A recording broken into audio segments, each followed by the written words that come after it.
Bom Deus e bom Pai, nós te agradecemos, Senhor, o dom da vida que tu nos concedeste, Senhor, e a oportunidade que nos deste de podermos vir esta manhã à tua presença. Amém. Agradecemos, Senhor, por a escola sabatina. E agora, Senhor, pedimos que tu nos ajudes na compreensão do culto desta manhã. Amém. E o teu Espírito se faça presente, Senhor, em cada coração que se encontrar aqui. Amém. E que a pessoa que tu escolheste, Senhor, para partir o pão para nós, o teu Espírito, Senhor, fale e que transmita para cada um que nós precisamos. Amém. E que ao sairmos daqui possamos ter a certeza de que estivemos contigo. Amém. E que tu possas também pôr o amor no coração de cada um de nós. Amém. Para viver no nosso lar, na nossa igreja, no nosso trabalho, onde quer que nos encontremos, Senhor. Para que esse amor possa contagiar aquele com quem nós nos relacionamos. Para isso precisamos da tua ajuda, Senhor. Porque nós não podemos, Senhor, nós não podemos em nós próprios ter esse amor, só pode vir de ti. E nós te pedimos que tu nos concedas e que nos ajudes, Senhor, a vivermos essa vida de amor para contigo e uns para com os outros. Então, por favor, nós te pedimos e agradecemos em nome de Jesus. Amém.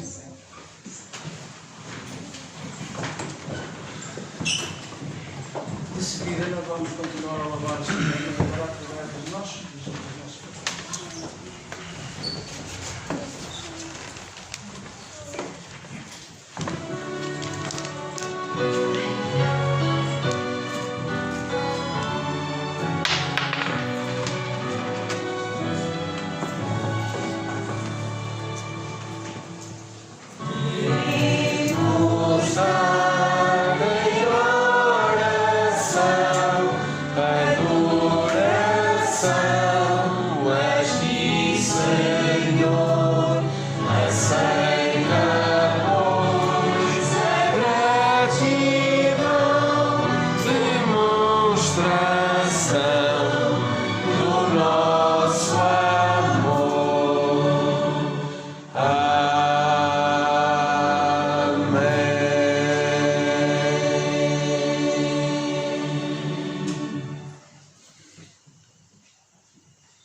Senhor nosso Deus, nosso querido Pai que está no céu, obrigado pelo privilégio, Senhor, de nos trazer à tua casa para te adorar, para te louvar e também para sentirmos ainda mais alegria porque estivemos presente no nosso coração.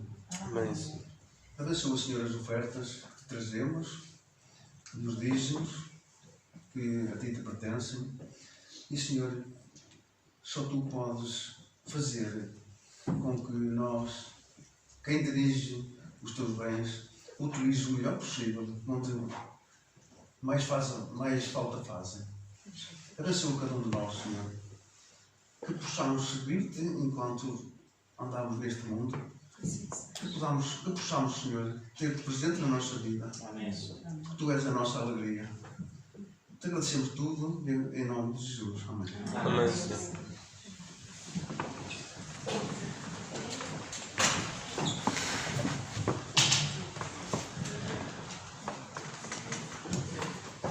Queridos irmãos, é um privilégio poder estar convosco esta manhã. A minha mulher e os meus filhos não vieram pelas razões que os irmãos sabem. Entretanto, ela também recebeu um convite para passar a lição da escola sabatina em conjunto na igreja de Canelas e ela aceitou. Mas espero que da próxima vez, porque já é a segunda vez que ela não me acompanha, espero que da próxima vez, e a próxima vez vai ser no último sábado deste ano, portanto no sábado 26 de dezembro, possamos estar aqui todos como família.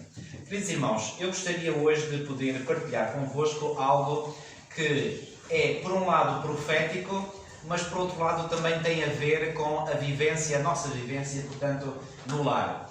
Eu gostaria de começar, portanto, a reflexão desta manhã com um texto que nós encontramos na Epístola do Apóstolo Paulo aos Romanos, capítulo 5 e no versículo 5. Romanos, capítulo 5, e vamos ler igualmente o versículo 5.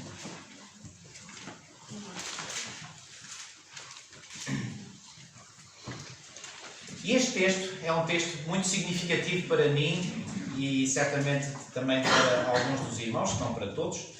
E se ainda não tinham posto bem os olhos em cima deste texto, eu recomendo que o façam. Este texto diz assim, Romanos 5,5. Ora, a esperança não confunde, porque o amor de Deus, olhem aqui, o amor de Deus é derramado em nosso coração por quem?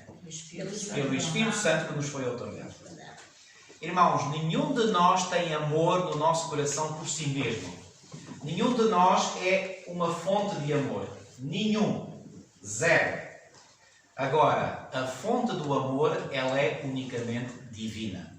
Agora, podemos nós ter amor? Claro que sim. Mas todo o amor que nós possamos ter no nosso coração, na nossa mente, ele vem de onde? Ele vem de Deus. E aqui Paulo está a dizer-nos que esse amor que nós podemos ter em nós é derramado no nosso coração pelo Espírito Santo que nos foi outorgado. Então, quando nós recebemos o Espírito Santo, recebemos este dom e outros também, que Paulo, por exemplo, escreve em Gálatas 5 como sendo o fruto do Espírito. E entre o fruto do Espírito está o amor. Muito importante nós sabermos isto. Ora bem, esta é a primeira introdução. Agora vou fazer uma segunda introdução. Vamos a Mateus 24. Agora vou introduzir a parte profética. Mateus capítulo 24. E já agora eu vou dizer aos irmãos, vocês vão ouvir muito falar de profecia, porque eu sou um apaixonado pela profecia. Eu sou mesmo apaixonado. Reparem, eu sou apaixonado pela palavra de Deus. Mas dentro da palavra de Deus, pela profecia. Sabem porquê? Porque a profecia cobre tudo. Não há tema nenhum bíblico que a profecia não cubra. Cobre tudo. Ou seja, quando nós estudamos profecia, é impossível não estudar todos os assuntos da Bíblia, porque a Bíblia cobre tudo. Mateus capítulo 24, e vamos ler os versículos 37 a 39.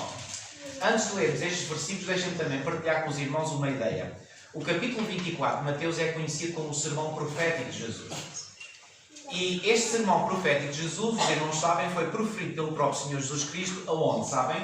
No Monte das Oliveiras. Por acaso já tive o privilégio de estar no Monte das Oliveiras e, na altura, estava acompanhado pelo pastor Teófilo Ferreira, que foi alguém que trabalhou em Israel durante 8 anos, entre 1974 e 1982, e quando estávamos lá no Monte das Oliveiras, num determinado sítio, ele nos garantiu aqui de certeza que Jesus passou.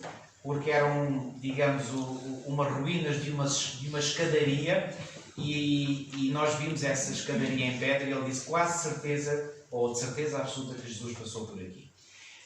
Pois bem, este sermão profético que Jesus proferiu no Sermão das Oliveiras é tão rico, mas tão rico no seu significado, que isto demora horas a explanar isto. Aliás, a minha mulher há uns anos atrás, ela foi aos Estados Unidos e quando regressou, trouxe-me, ela sabia que eu gostava muito desse pregador adventista, e trouxe-me um conjunto de vídeos de um pastor, o pastor Stephen Bort, não sei se os irmãos conhecem, e o pastor Stephen Bort tem 14 apresentações de cada uma de 1 hora só sobre Mateus 24. Ou seja, 14 horas só a falar de Mateus 24.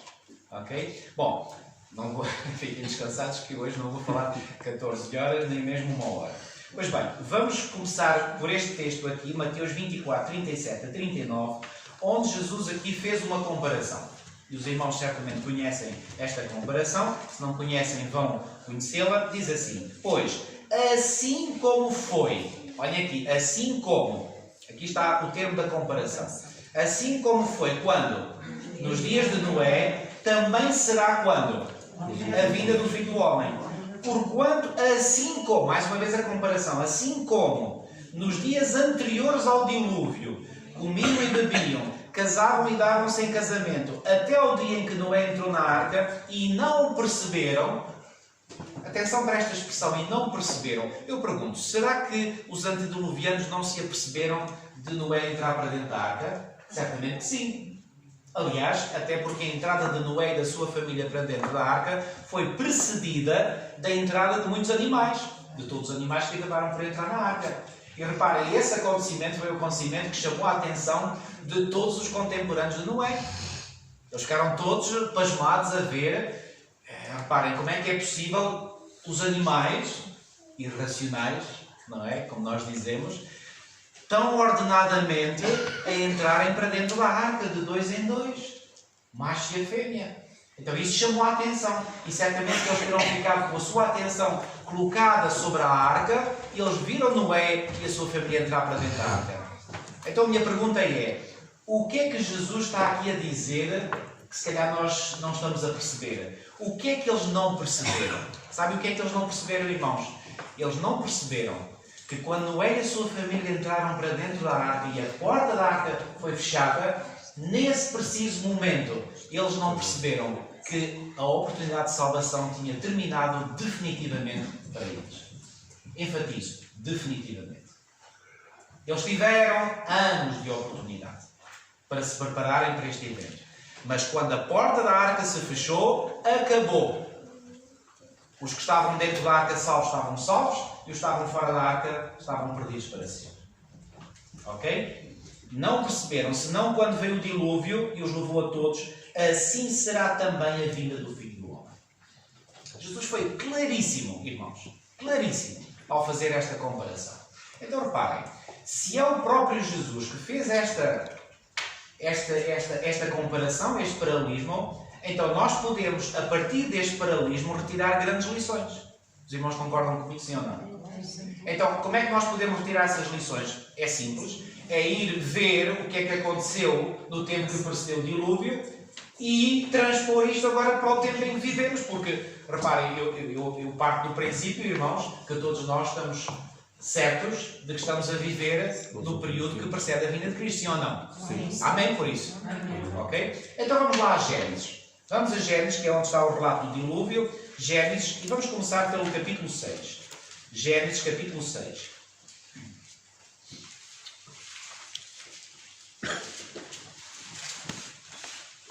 E é no capítulo 6 de Gênesis que, pela primeira vez, o autor bíblico, sabem quem foi o autor do livro de Gênesis? Foi Moisés. Então, Moisés aqui introduz pela primeira vez, portanto, o relato do dilúvio. E ele diz assim, versículo 1, vou começar pelo versículo 1. Como se foram multiplicando os homens na terra e lhes nasceram filhas, vendo os filhos de Deus que as filhas dos homens eram formosas, tomaram para si mulheres as que entre todas mais lhes agradaram. Então disse o Senhor, o meu espírito não agirá para sempre no homem, pois este é carnal, e os seus dias serão 120 anos. E depois, mais à frente, no versículo 5, diz assim, viu o Senhor que a maldade do homem se havia multiplicado na terra e que era continuamente mau todo o desígnio do seu coração. Então, e agora aqui vem uma frase muito forte, então se arrependeu o Senhor de ter feito o homem na terra e isso lhe pesou no coração. Versículo 7, disse o Senhor, farei desaparecer da face da terra o homem que criei, o homem e o animal, os répteis e as aves dos céus, porque me arrependo de os haver feito. Uau!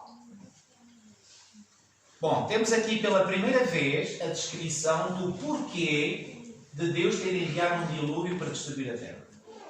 Isto pesou no coração de Deus. Aliás, na linguagem humana até é dito, alguns interrogam, então, mas será que Deus se pode arrepender? Deus não é omnisciente, Deus não sabe todas as coisas, será que Deus se pode arrepender? Bom, isto é uma linguagem muito humana para nós percebermos que isto foi algo que pesou de facto no coração de Deus. Agora, o que eu queria realçar, porque, reparem, no início do capítulo 6, aparece aqui a descrição, conforme acabámos de ler, de algo que aparentemente, digo bem, sublinho, aparentemente não tem nada a ver com o dilúvio. Porquê que fala aqui dos filhos de Deus, das filhas dos homens, que casaram, os filhos de Deus com as filhas dos homens? Porquê que isto tem a ver com o dilúvio? Pois bem, é a partir daqui que eu gostaria de começar a explicar algo que é extremamente importante. E reparem, isto que aconteceu lá no passado é um exemplo daquilo que vai acontecer, ou eu diria já está a acontecer nos nossos dias de hoje. Ok? Então, vendo os filhos de Deus, versículo 2, vendo os filhos de Deus que as filhas dos homens eram formosas.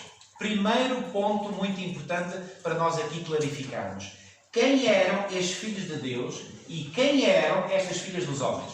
Não sei se os irmãos, nos contactos que têm com várias pessoas, já contactaram, por exemplo, ou já falaram sobre isto com quer os evangélicos, quer as chamadas testemunhas de Jeová. Não sei se já se aperceberam qual é a interpretação que eles dão. Quer as testemunhas, quer os evangélicos. Eles dizem que os filhos de Deus eram anjos.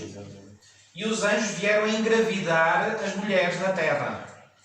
Aliás, eu nem percebo muito bem, mas ainda ontem eu estava com aquele jovem que eu já vos falei, o Diogo, num estudo bíblico, e ele diz que foi muito impressionado na infância dele ao ver gravuras que eram distribuídas através da literatura das testemunhas, em que ele via, portanto, que estes filhos de Deus eram demónios.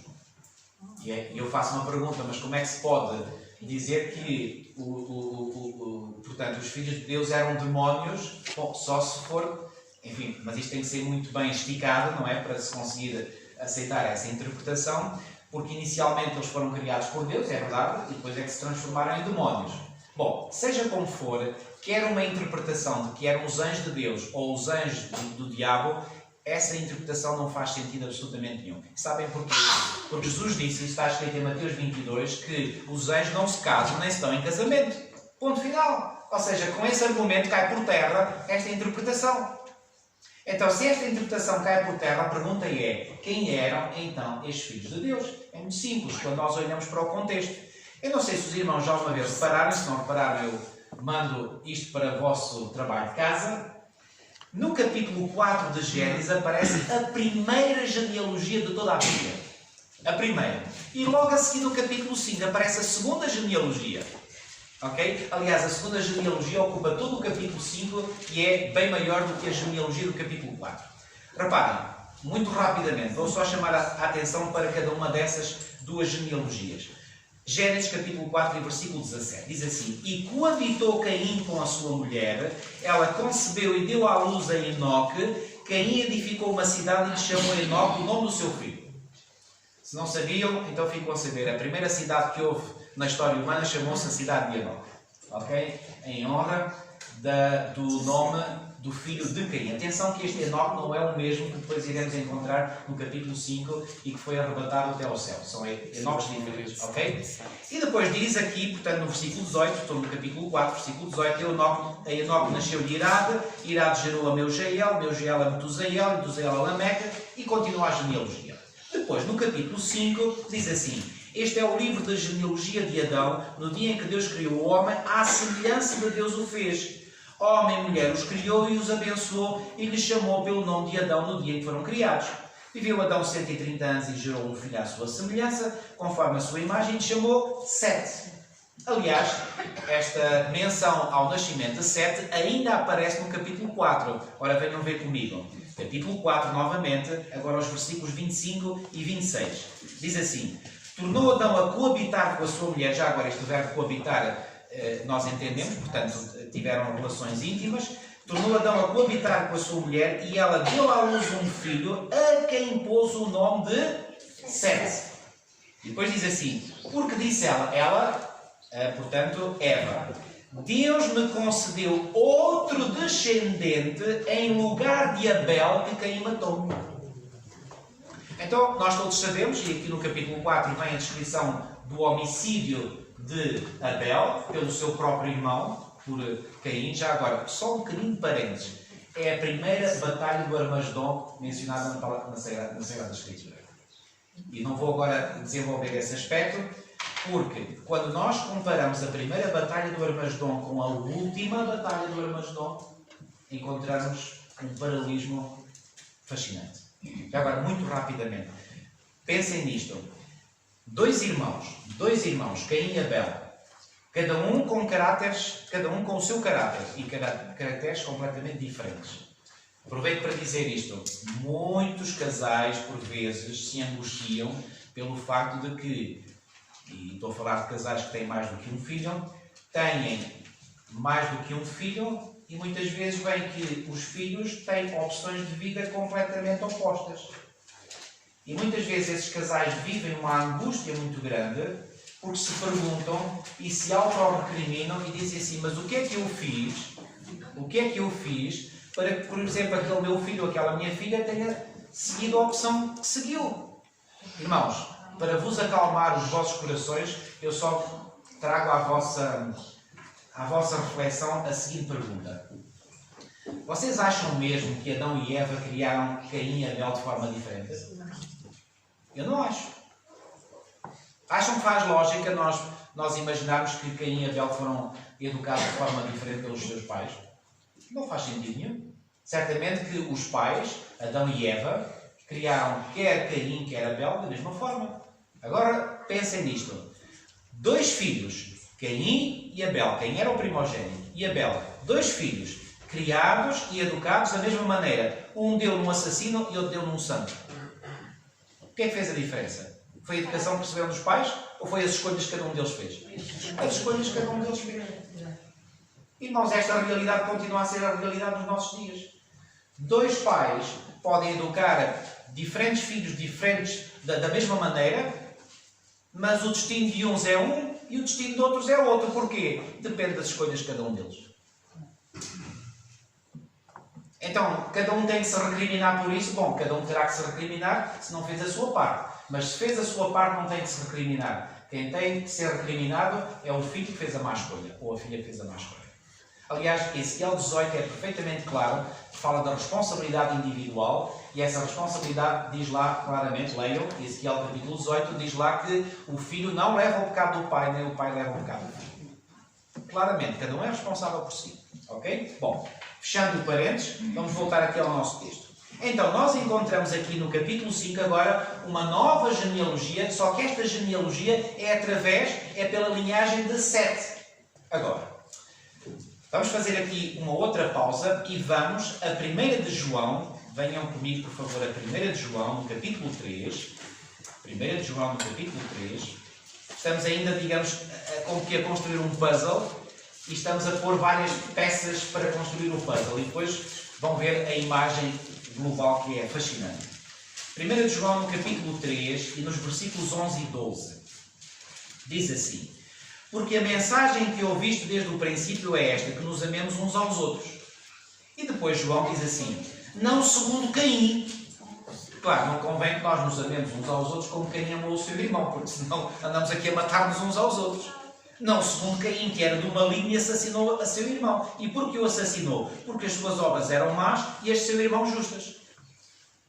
Agora, não sei se os irmãos repararam que quando João escreve acerca de Caim, diz assim: não segundo Caim, que era de quem? O que é que lá diz? Que era de quem? Do maligno. Então, o caráter de Caim assemelhava-se a quem? Assemelhava-se, portanto, a Satanás, ao maligno. Agora, venham ver um texto em Mateus 23, e este texto é do próprio Senhor Jesus, Mateus 23, ok? E vamos ver o que é que Jesus disse de Abel. Ok? Já agora, outro parênteses, enquanto procuram esse texto de Mateus 23. Já repararam que o Novo Testamento está a fazer referência quer a Caim, quer a Abel, como sendo personagens reais? O que é que isto nos indica? Que os autores do Novo Testamento consideravam que estes personagens que são mencionados logo no início da Bíblia eram personagens reais. Por que é que eu estou a enfatizar isso? Porque hoje em dia, infelizmente, existem vários teólogos e, infelizmente, mesmo teólogos dentro da Igreja Adventista do Sétimo Dia, que põem os primeiros 11 capítulos do livro de Gênesis em causa, dizendo que se trata apenas de uma lenda, de um mito. Isso é horrível. Então, reparem, se os primeiros 11 capítulos de Gênesis são um mito, então, nesse caso, quer Caim, quer Abel, quer Adão, quer Eva, são figuras lendárias, são figuras míticas. Mas não é dessa forma que o Novo Testamento as vê. Mas, aqui em Mateus 23, nós vamos ver o próprio Senhor Jesus Cristo a falar de Abel.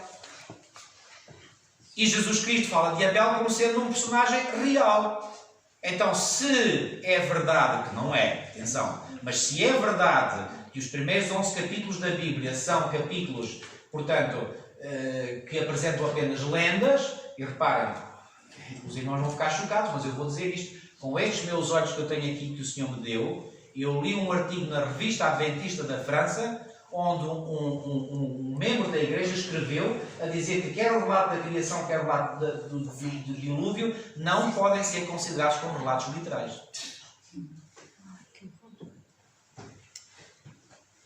Isto é só para mostrar que, portanto, existe muita má compreensão e muito desvio da verdade, mesmo no interior da igreja remanescente do Senhor. Ok? Então reparem, aqui em Mateus capítulo 23 e no versículo 35 diz assim: para que sobre vós recaia todo o sangue justo derramado sobre a terra, desde o sangue do justo Abel até ao sangue de Zacarias, filho de Baraquias, a quem mataste entre o santuário e o altar. Então, quando Jesus aqui se refere a Abel, refere-se como sendo o quê? O justo Abel. Então, reparem, Jesus aqui refere-se a Abel como sendo o ser real. Aliás, em Mateus, no capítulo 19, quando Jesus foi interpelado pelos fariseus e pelos escribas, e disse: não lês que no princípio Deus os fez homem e mulher? Eu uma vez já estava a fazer o meu curso de Teologia e vim cá a Portugal de férias e fui ao Hospital de Santarém, onde eu tinha trabalhado quase um ano como enfermeiro. E encontrei um padre que era o capelão desse hospital. E quando eu trabalhei lá como enfermeiro, fiz amizade com o senhor. É um senhor simpático, educado, e eu fiz amizade com o senhor. Entretanto, passaram-se uns anos e eu fui lá visitar alguém e no corredor cruzei-me com o senhor. Não é que o senhor me reconheceu. Bom, eu reconheci-o, mas pensei, ele já não se lembra de mim. Mas lembrava-se. O senhor é enfermeiro por aqui, há tanto tempo que não o vejo. Depois eu expliquei que tinha saído já há muito tempo dali trabalhar, tinha entretanto ido trabalhar para Lisboa, agora estava a estudar em França, etc. E começámos ali uma conversa muito agradável. Já não sei como é que a conversa chegou ao ponto que chegou, mas a determinado momento nós começámos a falar sobre assuntos bíblicos. E em determinado momento nós começámos a falar também sobre a criação, sobre o sábado, e em determinada altura, cá está a tal noção que existe entre os teólogos. Na altura eu era ingênuo, não sabia. Foi o meu primeiro contacto, o meu primeiro banho de realidade, em que eu me apercebi, portanto, que entre cristãos católicos e protestantes, e como eu disse, até adventistas, há esta compreensão de que o relato inicial de Gênesis é um relato apenas lendário.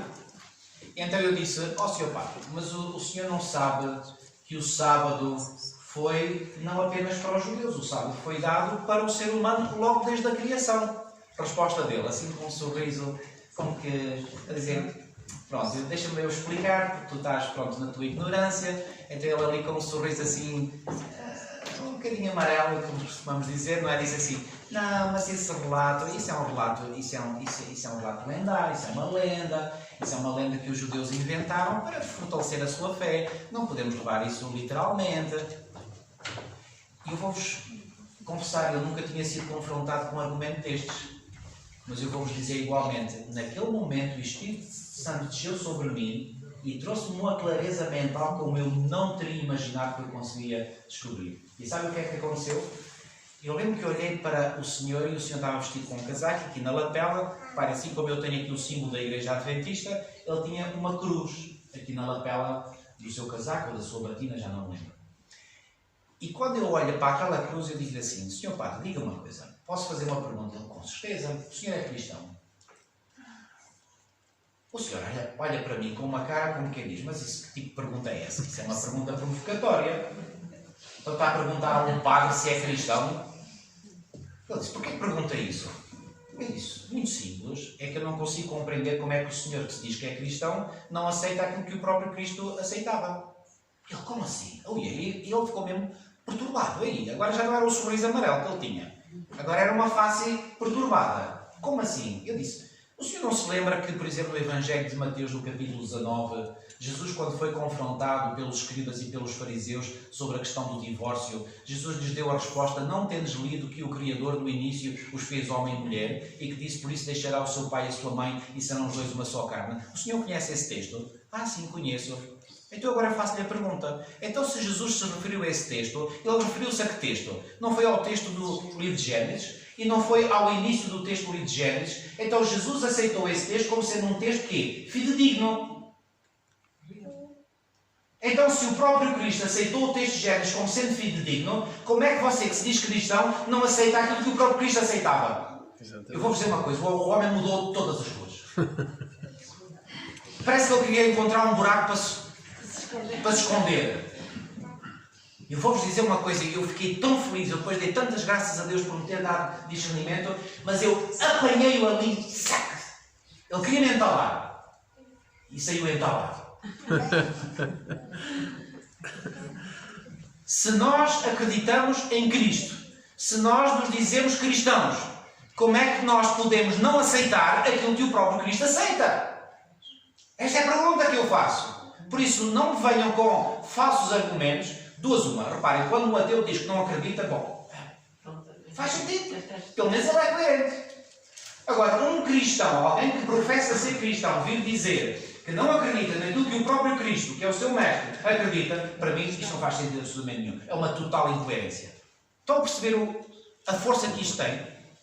Bom, então reparem, Jesus, ele próprio, pelas suas palavras, ele como que subscreveu, ele como que deu força, portanto, ao relato das origens e ao relato do dilúvio. Aliás, naquele texto que há bocadinho lemos, de Mateus 24, 37 a 39, não fez Jesus referência ao dilúvio, aos dias que precederam o dilúvio, e a Noé como sendo um personagem real, a uma arca como sendo algo real. Reparem, todas essas palavras de Jesus validam o relato do dilúvio. Não há dúvidas quanto a isso. Ok? Estão a ver a força que nós, adventistas do sétimo dia, temos em acreditar na literalidade, sublinho, na literalidade do relato bíblico das origens? Isto é forte, irmãos. Bom, vamos lá voltar a Gênesis capítulo 6. Ok? Gênesis capítulo 6. Gênesis capítulo 6.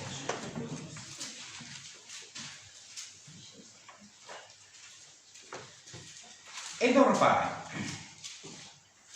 já vimos que há uma genealogia no capítulo 4 e há uma genealogia no capítulo 5. Já agora, e com base nos textos que acabámos de ver, vamos recapitular o que vimos até agora. João, o apóstolo João, inspirado pelo Espírito Santo, referindo-se a Caim, disse que Caim era do maligno. Jesus, referindo-se a Abel, disse que era o justo Abel. Agora, aqui no final do capítulo 4, que é o texto que já lemos há bocadinho, vimos que 7 foi colocado, foi dado, olha aqui, versículo 25. Deus me concedeu outro descendente em lugar de Abel que Caim matou. Aliás, o próprio nome 7 em hebraico significa posto no lugar de, ou substituto de. Substituto de quem? De Abel. Agora pergunto, se Abel era justo, conforme Jesus disse, e se 7 vai ser colocado no lugar de Abel, o que é que vocês acham que 7 era? Justo. Justo, igualmente. Isso faz sentido, sim ou não? Sim. É lógico? Claro que sim. Repare, não se pode substituir um justo por um ímpio. Isso não faria sentido nenhum. Então, só pode ser substituído um justo, que foi Abel, por outro justo. Aliás, o versículo 26 do capítulo 4 termina assim. A 7 nasceu também um filho ao qual pôs o nome de Enos, daí se começou a invocar o nome do Senhor.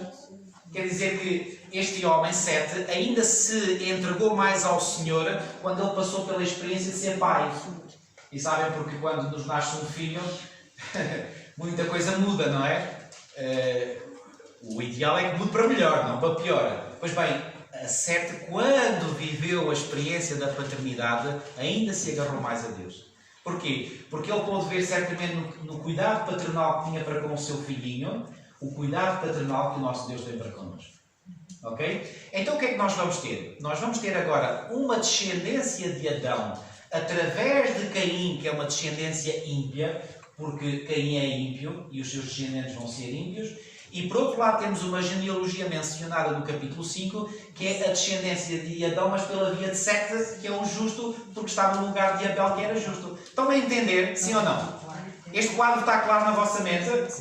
Então, irmãos, quando nós agora chegamos ao capítulo 6 e fala dos filhos de Deus, sabem quem eram os filhos de Deus? Eram os homens da descendência de 7. E estas filhas dos homens eram as mulheres descendentes de Caim. Então o que é que este relato aqui nos diz? Que começou a haver um casamento entre os filhos de Deus por um lado e as filhas dos homens por outro. Por outras palavras, e agora usando uma expressão que resume tudo isto, passou a haver casamentos mistos entre crentes e descrentes. Estão a acompanhar? E devido a esta associação, a estes casamentos entre crentes e descrentes, o povo de Deus começou a degenerar-se de tal maneira, a corromper-se de tal maneira, que chegou um momento que isto pesou tanto no coração de Deus, que Deus disse: eu vou destruir o mundo. Uau, isto é muito forte. Muito, muito, muito forte. Pergunto, e agora creio que os irmãos já estão habilitados a responder esta pergunta. como é que o povo de Deus, ou seja, qual foi o principal fator que levou à corrupção do povo de Deus? O que é que foi? Casamentos? Já, um pequeno pormenor. Diz aqui no versículo 2, os irmãos, eu há bocadinho não enfatizei, mas quero enfatizar agora, que diz assim: vendo os filhos de Deus que os filhos dos homens eram formosas. Bom, sabem que a palavra formosa já é uma palavra que não é muito usada hoje na nossa língua portuguesa. Já foi mais usada no passado, hoje não é tão usada. A palavra formosa não significa, ao contrário do que alguns pensam, não significa necessariamente uma mulher bela. Uma mulher pode ser bela e não ser formosa, e uma mulher pode não ser bela e ser formosa. O que é que quer dizer uma mulher ser formosa? Ou o que é que quer dizer formosura? A palavra formosura ou formosa vem da palavra forma. Uma mulher formosa é que ela tem uma silhueta corporal bem feminina. Silhueta corporal essa que atrai os olhares masculinos. Estão a entender, sim ou não? Então reparem, quando diz aqui que os filhos de Deus viram que as filhas dos homens eram formosas, eu pergunto, muito simplesmente, será que as filhas de Deus não seriam também formosas? Será que não havia... De repente acabaram as filhas de Deus formosas, só havia todas desenformadas. Desculpem o quê? Será que isso aconteceu? Eu não acredito. Aliás, lembram-se daquele episódio que vem descrito em Juízes 14, em que Sansão chega junto dos pais e diz: olha, apaixonei-me por uma filisteia, eu quero me casar com ela. Sabem qual foi a resposta que os pais de Sansão deram a ele? Oh filho, mas por acaso não há mulheres no nosso povo para que te vais apaixonar por uma filisteia? Não faço o meu casamento com ela, porque só desta é que eu me agrado. E pergunto, porquê é que acham que Sansão se agradou por aquela filisteia? Bom, ela certamente era muito formosa e bela. Ia ser a Miss Universo da altura. Digo eu. Mas os pais dizem: oh filho, mas, ou seja, o que é que os pais queriam dizer? Oh filho, entre o teu povo também há mulheres formosas, também há mulheres belas. Por que raio, desculpem uma expressão, é que os filhos de Deus vão achar que as filhas dos homens eram formosas? Querem que eu dê a resposta daquilo que eu acho que aconteceu? Eles acharam, os filhos de Deus acharam as filhas dos homens mais formosas porque estas expunham mais a sua formosura. Era o vestuário. Não tiram umas palavras da boca. Ou seja, elas andavam mais, desculpem uma expressão, descascadas. E por isso a sua formosura era mais visível. As filhas de Deus eram mais recatadas, eram mais sensatas e, portanto, não expunham tanto a sua formosura. Os homens deixavam-se atrair por aquilo que viam e tão lindas, tão formosas. Eu vou-vos dizer, eu contra mim falo porque eu sou homem, mas eu tenho que dizer uma coisa: a raça masculina é muito estúpida por vezes. Desculpem-me eu dizer isto, mas eu tenho que... Sabem porquê? Porque quando eu olho, por exemplo, para o sexo, para o género feminino, eu vejo que as mulheres têm muito mais bom senso do que os homens. Porque os homens, muitas vezes, quando vêem uma mulher formosa, bom, sabem, eu acredito também que Deus criou os homens desta forma, para nós nos sentirmos atraídos pelas formas femininas. Mas Deus também nos deu bom senso e discernimento para não nos deixarmos atrair por qualquer mulher que temos. Há mulheres bonitas? Claro, sim. Eu costumo dizer, a minha mulher não é mais bonita de todas, mas também não é mais feia de todas.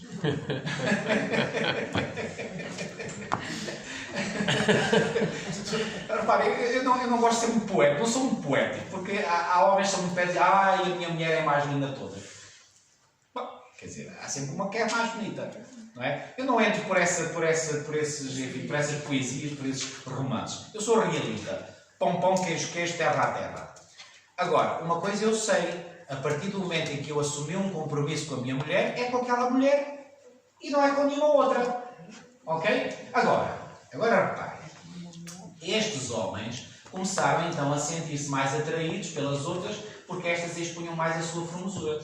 E agora eu vou dizer mais uma coisa e os irmãos acompanham-me para ver se eu estou certo ou não. Provavelmente as filhas de Deus começaram, por assim dizer, a perder os seus homens. Porque os seus homens, digamos, a concorrência estava a ser forte do outro lado da barricada.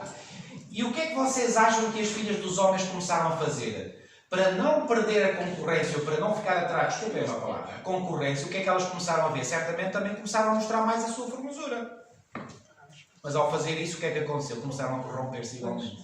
Começaram a ficar iguais. E estão a ver, as gerações vão entrando de corrupção em corrupção, isto vai passando de geração a geração, e chegou um momento em que o povo de Deus estava tão corrompido, tão corrompido, tão corrompido, que Deus disse, não, vou pôr um ponto final nisto. Irmãos, mais uma vez, o que é que levou à grande corrupção da raça antediluviana? Os casamentos do povo de Deus com os segredos. Mas não disse Jesus que assim como foi nos dias de Noé, assim será nos dias da vinda do Filho do Homem? O que é que está a acontecer hoje? Irmãos, eu vou-vos dar uma estatística que um dia li e que me fez arrepiar da cabeça aos pés. Foi feito um estudo, claro, nestes estudos isso é sempre aproximado, nunca se pode dizer que é exato, mas pela ordem de grandeza nós podemos ficar com uma ideia geral. E foi feito um estudo estatístico para perceber quantos adventistas do sétimo dia haveria hoje no mundo se os nossos pioneiros e os filhos que eles tiverem, depois os netos, bisnetos, etc., tivessem todos eles permanecido dentro da igreja. E não tivesse entrado ninguém dentro da igreja fora. Ou seja, era só, digamos, os pioneiros, as famílias dos pioneiros que davam os seus filhos, netos, só a descendência dos pioneiros. E sabem o que é que esse estudo revelou? Tínhamos muito mais. Se nunca tivessem saído os filhos dos pioneiros, a Igreja Adventista do sétimo dia hoje teria 180 milhões de membros no mundo. 180 milhões. Somos mais de 20 hoje em dia, mas esses mais de 20, recordam, a maior parte vieram de fora das famílias dos pioneiros. Irmãos, se isto não é uma hemorragia tremenda, se isto não é uma réplica daquilo que aconteceu antes do dilúvio, eu não sei o que é. E quando nós vamos analisar a maior parte dos filhos dos membros da igreja abandonam a igreja muitas vezes, ou na maior parte das vezes, por casamentos mistos, por casamentos com descrentes. Irmãos, eu tenho que falar isto assim abertamente, sem rodeios, porque isto me incomoda. E eu peço a cada um dos meus queridos irmãos que, por favor, sobretudo com os jovens, lhes façam abrir os olhos. Eu lembro uma vez, aqui há uns anos atrás, eu apresentei esta mesma mensagem, estou aqui a apresentar a um grupo de jovens. Foi um retiro de duas igrejas juntas, e até foi junto à praia, porque foi numa reunião de Porto Sol, e então disseram para eu endereçar uma mensagem a esses jovens. Eu pensei, o que é que eu vou dizer aos jovens? E eu disse, não, eu vou falar disto. Quer dizer, eu sei que isto é incomodativo. Um dia, numa igreja onde eu preguei este assunto, houve um jovem que passou ao lado e não me cumprimentou. Eu não percebi na altura, mas passados uns meses ele veio-me pedir, pastor, eu tenho que pedir perdão. Sim, perdão de quê? Porque o pastor lembra-se aqui há uns meses atrás de ter pregado num determinado assunto. E eu disse, sim, lembro-me. Sabe, eu fiquei tão zangado consigo que nem o cumprimentei à saída. Eu nem tinha percebido. Mas ele estava tão mal na sua consciência, veio pedir desculpa. E sabem porquê que ele ficou mal? Nessa altura eu estava a namorar com uma rapariga fora da igreja. Mas passado uns meses, quando ele veio falar comigo, já tinha cortado o relacionamento, tinha acabado com o relacionamento. Depois encontrou uma linda e maravilhosa jovem adventista, e sabem quem é que ele convidou para o casar? Fui eu. Valeu a pena tê-lo feito zangar. Valeu. E hoje eu acredito que eles são um casal feliz. Irmãos, às vezes há mensagens que são duras, mas essas mensagens duras às vezes podem ter o seu efeito positivo. E aquilo que eu vos peço de todo o meu coração é: partilhem isto com os jovens. Estavam a dizer, nesse grupo que eu falei na praia, eu vi alguns jovens olharem para mim como que... Sabem, às vezes nós conseguimos perceber pelo olhar, não é? Às vezes há mensagens não verbais que nós percebemos. E sobretudo, não sei porquê, o meu olhar foi lá para uma jovem que ela olhava para mim. Eu não sei se ela estava indignada, se estava aborrecida, se eram as duas coisas, mas eu vi que ela não estava muito bem. Mas sabem uma coisa? Mais tarde eu vim a ser pastor dessa jovem e eu lembro-me de ter falado um dia com ela sobre este assunto e ela ainda se lembrava daquilo que eu tinha falado e graças a Deus também é uma jovem que casou bem com um jovem da igreja. Irmãos, eu fico tão feliz, mas fico tão feliz mesmo quando vejo os jovens de hoje da igreja casarem com um rapaz casar com uma rapariga na igreja e uma rapariga casar com um rapaz na igreja. Ou seja, casarem entre israelitas espirituais. Fico tão feliz, irmãos. Mas quando vejo alguém a enamorar-se por uma filisteia, ou por um filisteu, ou pelas filhas dos homens, aí o meu coração fica pesado. Porque eu sei que vai dar a mesma desgraça que deu no passado. Para terminar, vamos ler um texto do apóstolo Paulo em 2 de Coríntios, e com este texto eu vou terminar. 2 de Coríntios, no capítulo 6. 2 de Coríntios, no capítulo 6.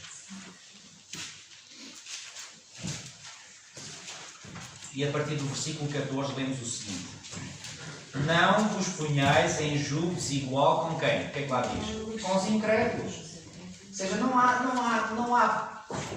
Conhecem aquele texto em Amós 3.3? Eu até vou citar de cor. Desculpa, o texto é... 2 de Coríntios 6.14. Reparem, há um texto em Amós 3.3 que diz assim: andarão dois juntos se não houver entre eles acordo? É assim, irmãos, sabem porquê que não funciona o casamento entre crentes e descrentes? Não funciona, sabem porquê? Atenção, faço aqui uma ressalva. O apóstolo Paulo, em 1 Coríntios 7, fala como se devem relacionar os crentes com um cônjuge descrente, mas aí, atenção, aí é numa situação em que quando os dois se casaram, nenhum deles era crente. Então, quando dois se casam em que nenhum deles é crente, e depois, já depois do casamento, um deles se converte e o outro não se converte, aí é que se aplicam aqueles conselhos do apóstolo Paulo em 1 Coríntios 7, onde Paulo diz assim: não, se tu és crente e o teu cônjuge permanece descrente, não tens legitimidade para o abandonar.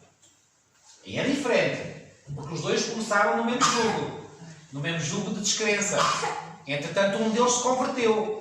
E agora o Paulo está a dizer, seja o homem que está casado com uma mulher descrente, ou seja a mulher que está casada com um homem descrente, não se separe do marido ou da mulher. Porque até vais ter uma influência. Agora Paulo também diz, mas se o descrente se quiser separar, deixa-o ir. Aliás, irmãos, para vocês não pensarem que sou eu que estou a inventar, venham lá ver comigo. 1 Coríntios, é aqui mesmo ao lado. Estamos em 2 Coríntios, vamos lá rapidamente a 1 Coríntios 7. 1 Coríntios 7. Ok? Muito rapidamente. Só mais uns minutinhos e vamos terminar. 1 Coríntios capítulo 7, versículo 10. Ora, aos casados ordeno, não eu, mas o Senhor, que a mulher não se separe do marido. Se, porém, ela vier a separar-se, já agora faço aqui um pequeno parênteses, a Igreja Adventista aceita, ouçam bem o que eu vou dizer porque isto é muito sensível, a Igreja Adventista aceita que uma mulher ou um homem, normalmente é mais comum entre as mulheres, quando são sobretudo sujeitas a maus tratos, a violência doméstica, conforme hoje se fala muito, e bem, infelizmente esta realidade existe. Então a Igreja Adventista aceita que uma mulher, por exemplo, está submetida a condições muito más, seja de ser vítima de violência, que se possa separar. No entanto, a separação não é sinónimo de divórcio. Ou seja, pode separar-se, mas não divorciar-se. Ok? E o apóstolo Paulo diz, se porém, versículo 11, se porém ela vier a separar-se, reparem que aqui o apóstolo Paulo admite que a separação é possível. Mas reparem o que é que ele diz logo a seguir. Que não se case, e que não se casa porquê? Porque apesar de ela estar separada do marido, continua vinculada a ele. Ou seja, não há divórcio, porque o divórcio é quando há separação do vínculo. E aqui Paulo está a dizer, pode separar-se, mas não pode casar, porque ela continua vinculada, portanto, ao marido. Se porém ela vier a separar-se, não se case, ou que se reconcilie com o seu marido. Claro, na hipótese em que a reconciliação é possível, isso é um desejável. Isso é um desejável. E depois diz, e que o marido não se aparte da sua mulher. Aos mais digo eu, não o Senhor, se algum irmão tem mulher incrédula, e esta consente em morar com ele, não a abandona. Cá está. Aquele que se tornou crente não tem legitimidade aos olhos do Senhor para abandonar aquele que não se converteu. Não. Assumiu o compromisso do casamento, é para sempre, e portanto o cônjuge continua descrente, mas o crente deve continuar a viver com o cônjuge descrente. Versículo 13. E a mulher tem marido incrédulo e este consente em viver com ela, não deixa o marido. Porque o marido incrédulo é santificado no convívio da esposa e a esposa incrédula é santificada no convívio do marido crente. O que é que isto quer dizer? O descrente acaba por ser beneficiado pelo cônjuge que se tornou crente. Ou seja, há uma influência positiva que sai do que é crente para aquele que é descrente. E o que é que Paulo está aqui a dizer? Se vós permaneceres ligados, o descrente vai ser beneficiado, vai ser abençoado pelo crente. E mais, de outra sorte, os vossos filhos seriam impuros. Por aí agora são santos. Quantos casais eu não conheci já ao longo da minha vida em que um dos cônjuges é descrente e o outro é crente e os filhos são crentes? Ou seja, o cônjuge crente teve a força e a coragem e a perseverança para permanecer no bom caminho e esse bom caminho reflete-se nos filhos e os filhos são crentes. Ok? Agora, versículo 15. Cá está o que eu há bocadinho dizia. Mas se o descrente quiser apartar-se, o que é que diz ele logo a seguir? Se aparte. Em tais casos, não fica sujeito à servidão nem o irmão nem a irmã, Deus os tem chamado à paz. Imagine, o descrente está chateado, está aborrecido. Muitas vezes o descrente diz, mas eu não me casei com uma mulher crente, eu casei-me com uma mulher que era como eu, agora tu mudaste. Pronto, se ele não se sente bem, se ele quiser ir embora, deixa-o ir. E Deus diz, nesse caso, Deus os tem chamado à paz.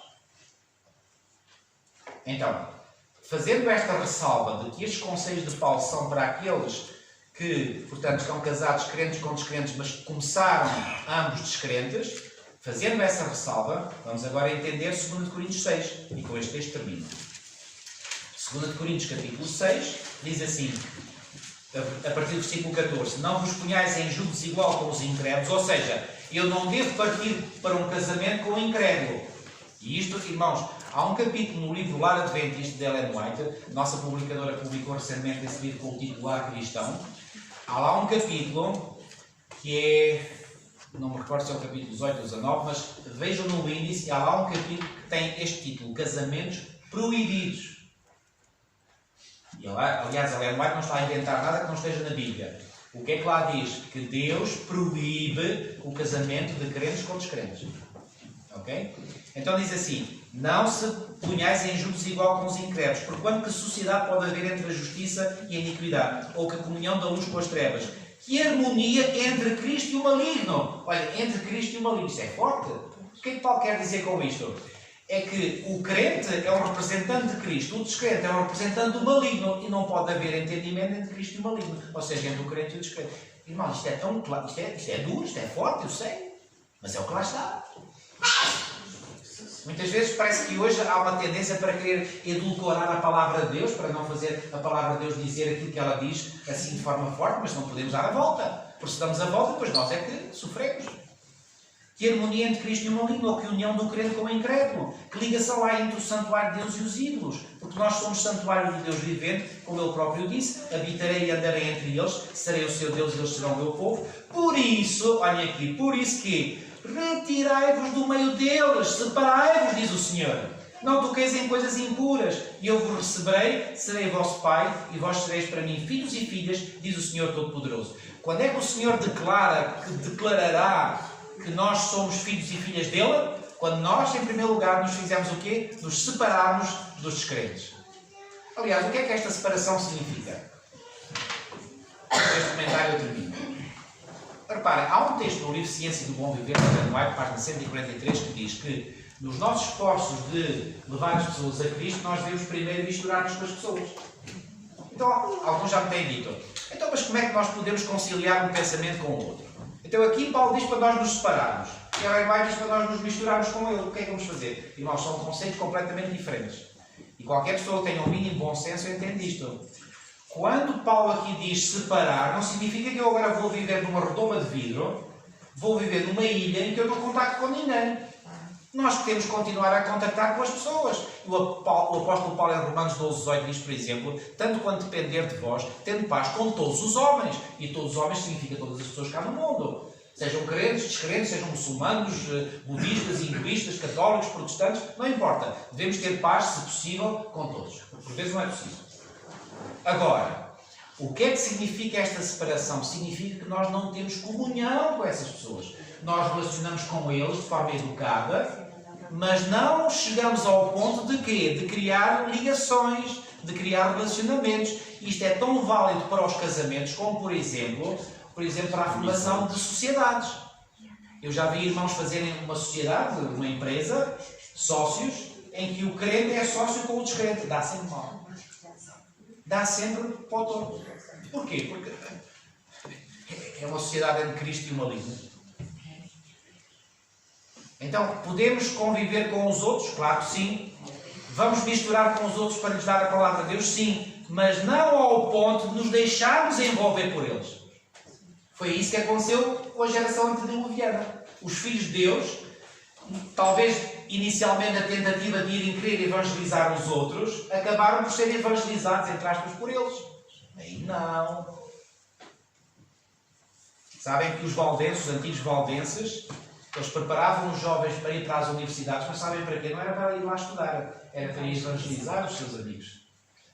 E está escrito, por exemplo, no livro O Grande Conflito de Ellen White, Ellen White dizer que chegavam momentos em que os responsáveis das universidades descobriam que a heresia, entre aspas, ou seja, a verdade, tinha se infiltrado nas universidades e não sabiam por quem. Não era um trabalho bem feito.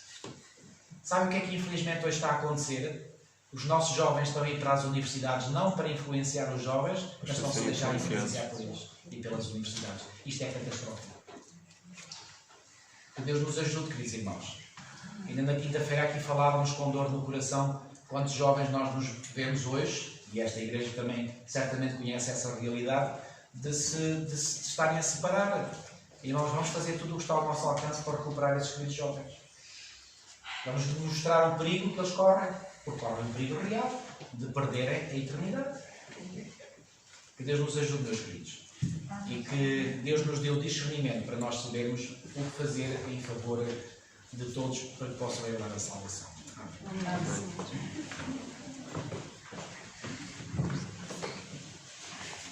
Vamos ao Senhor pela mensagem desta manhã. E agora vamos terminar o culto com a estrofe de número 454. Vem entre nós morar.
Só guardar mais uns instantes, irmãos.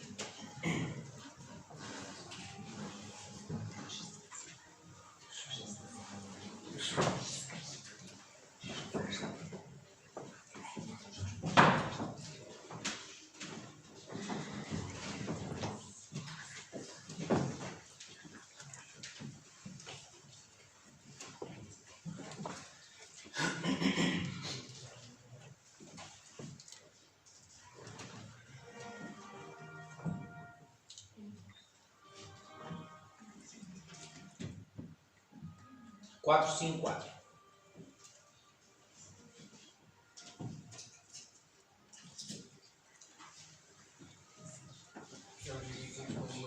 Na mesa de som não está a ser. Ok, então vamos cantar a capela, ok? Vem, ó Jesus, entre nós morar, seja também teu o nosso lar, se com mamãe e com papá, vem-nos, Senhor, abençoar. Reina, feição e perfeição,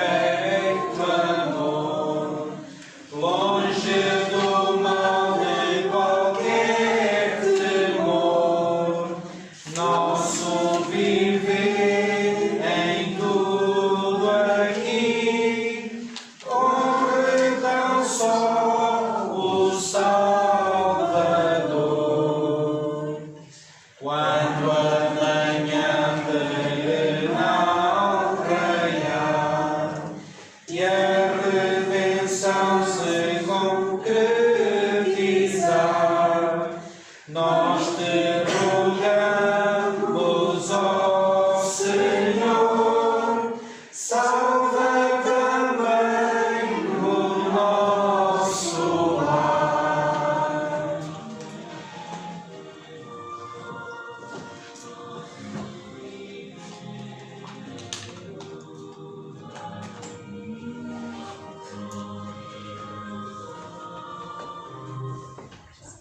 Vamos orar, irmãos.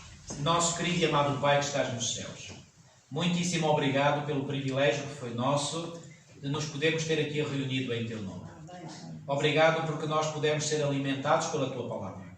E obrigado, Senhor, porque a Tua Palavra é, como sempre foi e sempre será, uma lâmpada para os nossos pés e uma luz para o nosso caminho.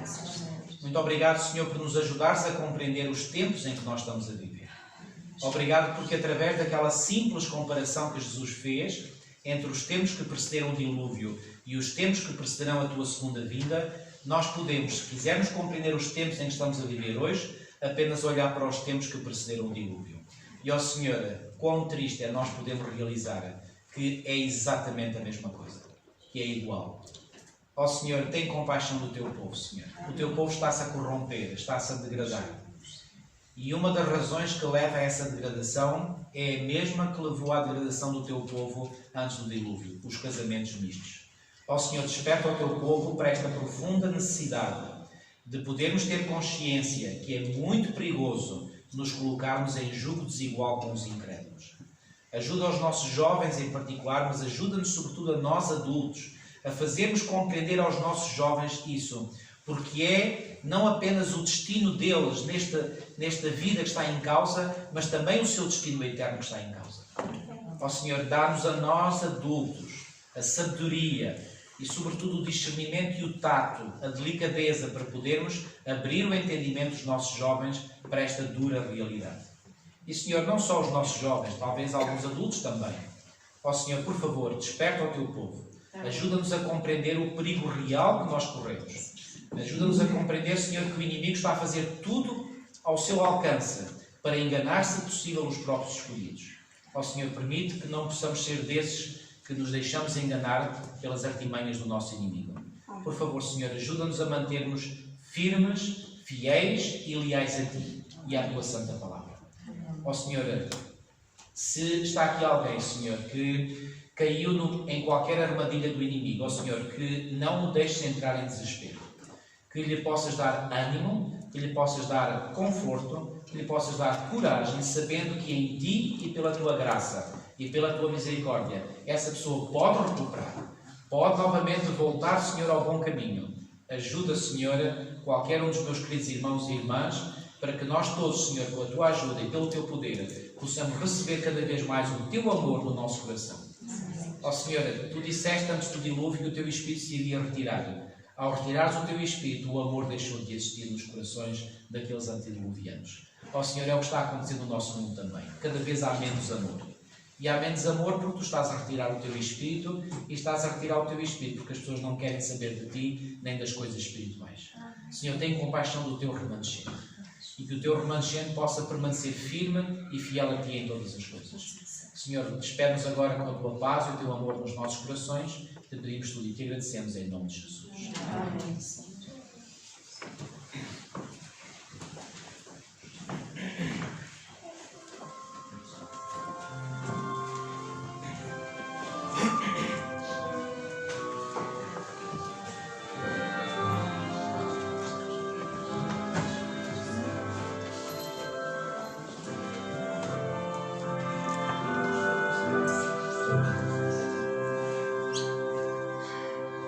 Deus está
Já está ali, formar umas moreiras. Ali. Aqui nesse Os envelopes são aquelas coisinhas verdes e os brancos.